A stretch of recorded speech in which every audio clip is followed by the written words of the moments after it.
Picture this. A tranquil early morning in Pasir Ris Park turns into a scene straight out of an action movie, a man wielding an improvised flamethrower against police officers. What happened next, and why did it escalate so dramatically? Stay tuned as we unpack this incredible and shocking incident, right here on 2230. A 42-year-old man in Singapore is set to be charged in court for attempted murder after an alarming and dangerous confrontation that occurred on November 8.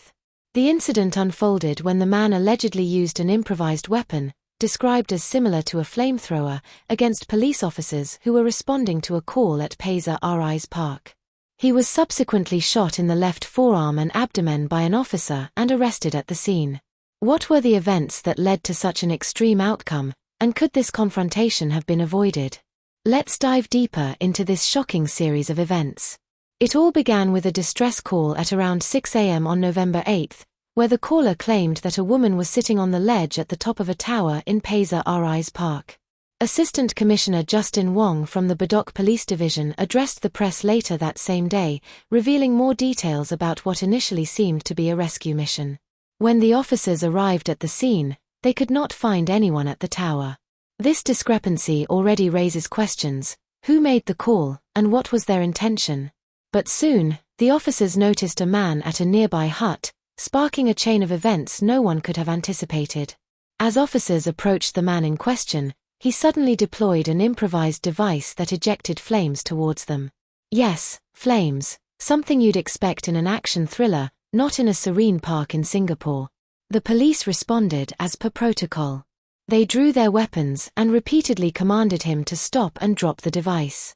Despite multiple warnings, the man refused to comply and instead advanced towards the officers, putting them in immediate danger.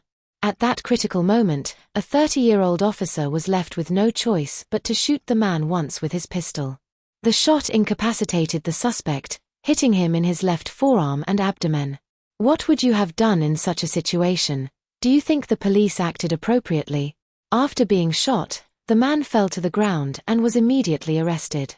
A knife was also discovered near him, adding another layer to an already dangerous scenario. The improvised flamethrower-like device and the knife were both seized as case exhibits, and investigations are still ongoing to understand what motivated the suspect to take such extreme measures. The man sustained puncture wounds and was treated with first aid at the scene before being transported to the hospital. He was conscious throughout and is currently undergoing surgery. Thankfully, no lives were lost, though a 24-year-old police officer sustained minor abrasions and was treated on the spot.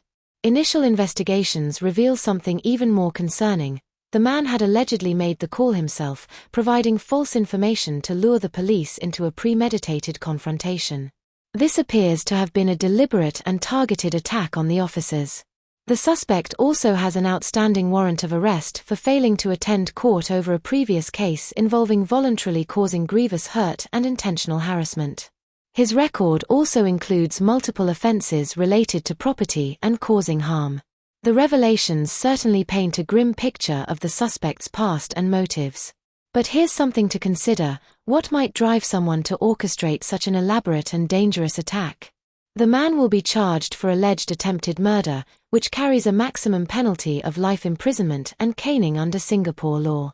If convicted, he could face up to 20 years in prison along with a fine or caning, or both. Such severe potential penalties highlight the seriousness of the charges and reflect Singapore's tough stance on violent crimes, especially those targeting law enforcement. Assistant Commissioner Justin Wong spoke with pride about the officers' bravery, stating that their quick response demonstrated courage and resilience. He emphasized that the police stand resolute in the face of threats to protect the public and its officers, reaffirming their commitment to keeping Singapore safe and secure. What do you think about this situation?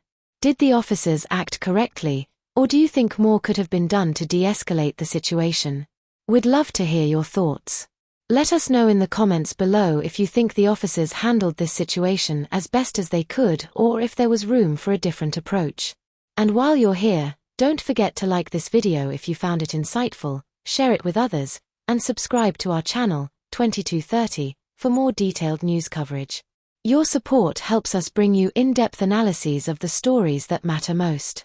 Do you think stricter mental health checks could prevent such incidents in the future? Let us know what you think. Keep the conversation going, and let's make our community a safer place together.